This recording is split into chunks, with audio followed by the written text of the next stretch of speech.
Cada povo tem características próprias que vão além da aparência física.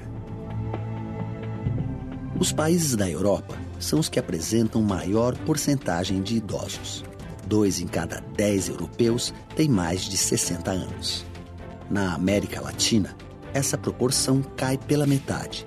Menos de 10% dos latino-americanos são idosos. Já a África tem a maior proporção de crianças. 4 em cada 10 africanos têm menos de 15 anos. Os ocidentais têm hábitos de vida diferentes dos povos do Oriente. E quem mora em terras geladas tem lá o seu jeito de viver distinto de quem habita os trópicos. Cada povo é um povo. Somos muitos e somos singulares. Onde, quantos são, quem são, como vivem os habitantes de um país ou território. Conhecer a realidade dos povos e até mesmo projetar o futuro é possível por meio da demografia. O censo, ou recenseamento demográfico, é o nome da pesquisa realizada para conhecer o perfil de uma população. As primeiras pesquisas demográficas no mundo, elas remontam do período antes de Cristo. Nós temos registros de pesquisas que ocorreram no Antigo Egito, também no Império Romano.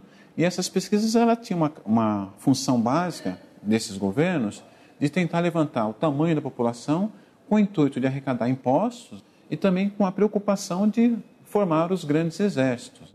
No Brasil, o primeiro censo ocorreu em 1872. No primeiro censo, por exemplo, nós tínhamos a contagem dos escravos no Brasil. Então, lembrando que o Brasil ainda estava sob o regime da escravidão, então o estoque de escravos era uma informação bastante importante, em termos econômicos mesmo, né? Hoje, o censo é realizado a cada 10 anos e, além da contagem da população, inclui dados socioeconômicos como renda familiar e grau de escolaridade. Informações essenciais para a elaboração de políticas públicas nas áreas de transporte, habitação, saneamento, saúde, educação. O diálogo entre a demografia e a gestão e as políticas públicas tem que ser constante. Então não adianta, numa cidade envelhecida, por exemplo, que a proporção de crianças diminuiu muito, o gestor investir maciçamente em educação infantil, porque a demanda é menor. As pesquisas demográficas ao redor do planeta mostram que em apenas 200 anos, a população da Terra saltou de 1 bilhão para 7 bilhões de pessoas. Segundo projeções da Organização das Nações Unidas, podemos chegar a 9 bilhões de pessoas até 2050. Uma aceleração de crescimento que impõe enormes desafios. Eu acho que o grande desafio vai ser combinar, não é, o desenvolvimento, a melhoria das condições sanitárias e socioeconômicas da maior parte da população, não é, com a preservação das condições ambientais. Né? Para isso, em primeiro lugar, uma mudança do modelo de consumo, do padrão de consumo é essencial. Fala-se dos 7 bilhões de pessoas, mas e dos 6 bilhões de celulares? Isso não é problema? E os automóveis? Vamos que nem os americanos, 1 para cada habitante, que é a média lá, então nós vamos para 1 para cada habitante, 7 bilhões de automóveis. O que impacta mais? Quem vive nas grandes cidades conhece bem essa realidade. Poluição do ar, dos rios, excesso de lixo, escassez de serviços, aumento da violência. Problemas que só se agravam com a urbanização que não para de crescer. Hoje o Brasil já tem 85% da população vivendo em cidades. Mas é bem provável que a gente alcance 90%, 92%, uma cifra próxima disso, nos próximos anos, o que vai caracterizar o Brasil e toda a América Latina como uma região eminentemente urbana. Na China e na Índia, onde estão ainda os grandes conglomerados de população camponesa, os dois países estão se urbanizando aceleradamente. Então se prevê para os próximos anos uma migração de quase 1 bilhão de pessoas do campo para a cidade até mais ou menos 2030. Os índices de nascimentos também criam disparidades entre as populações.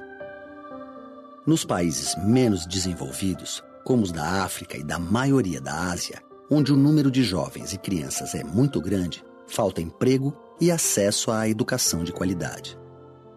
Já nas nações desenvolvidas, como o Japão e alguns países da Europa, o problema é o baixo índice de nascimentos e o alto índice de envelhecimento da população.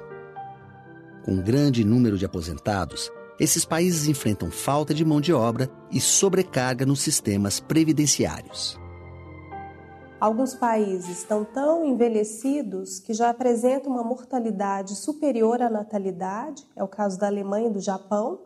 Então, esses países já têm taxas de crescimento negativas e já se encontram num processo de redução da população em números absolutos. Não sabemos o que vai acontecer, se eles vão reverter as taxas de fecundidade e daí começar a reverter um pouco esse processo de envelhecimento. Mas, de qualquer forma, se isso for feito, é um processo que ainda demora uns 100 anos. O Brasil, assim como os países desenvolvidos, também caminha para o envelhecimento da população. Só que a Europa, por exemplo, viveu essa transição demográfica ao longo de 2 séculos. Enquanto aqui, o processo tem sido muito mais rápido. Começou em meados dos anos 40 e não parou mais. Isso se dá pela combinação da queda na quantidade de filhos por mulher com o aumento da expectativa de vida do brasileiro, que saltou de 51 anos na década de 60 para 72 anos em 2007. Um aumento de 21 anos em apenas meio século. E a tendência é que as pessoas vivam mais nas próximas décadas por conta do controle de doenças e da melhoria nas condições de vida. Minha mãe morreu com 62 anos, minha tia com 58. Meu pai morreu cedo, meu pai morreu com 55 anos. E eu estou aqui firme, como sempre, né? Com 80 anos. Sinto que eu vou viver mais que meus pais. Eu espero chegar aos 100. De acordo com o IBGE, até 2050, teremos 173 idosos para cada 100 crianças. A proporção em 2008 era de 25 idosos para cada grupo de 100 crianças. A reforma da Previdência, que a gente já ouve falar há tantos governos, ela é urgente. Saúde, por exemplo, os idosos demandam um investimento maciço em saúde. E não é um investimento barato, é um investimento caro, que vai precisar de um planejamento a curto, médio e longo prazo. Políticas imobiliárias, por exemplo, conjuntos habitacionais, investimento imobiliário específico para a população idosa, que muitas vezes é cadeirante, que muitas vezes tem necessidades especiais, tudo isso tem que entrar na agenda do planejamento, tanto do setor privado quanto do setor público. Lazer, políticas de lazer, de cuidado, de mercado de trabalho para essa população específica também tem que estar na agenda. O envelhecimento da população é um processo irreversível, mas o Brasil ainda é um país privilegiado do ponto de vista demográfico. O censo de 2010 mostra que somos quase 191 milhões de brasileiros. A grande maioria, cerca de 101 milhões, de jovens e adultos em idade de trabalhar. É a chamada população economicamente ativa que contribui para a riqueza do país com seu salário e com o pagamento de impostos. Um quadro que os demógrafos chamam de bônus demográfico ou janela de oportunidades.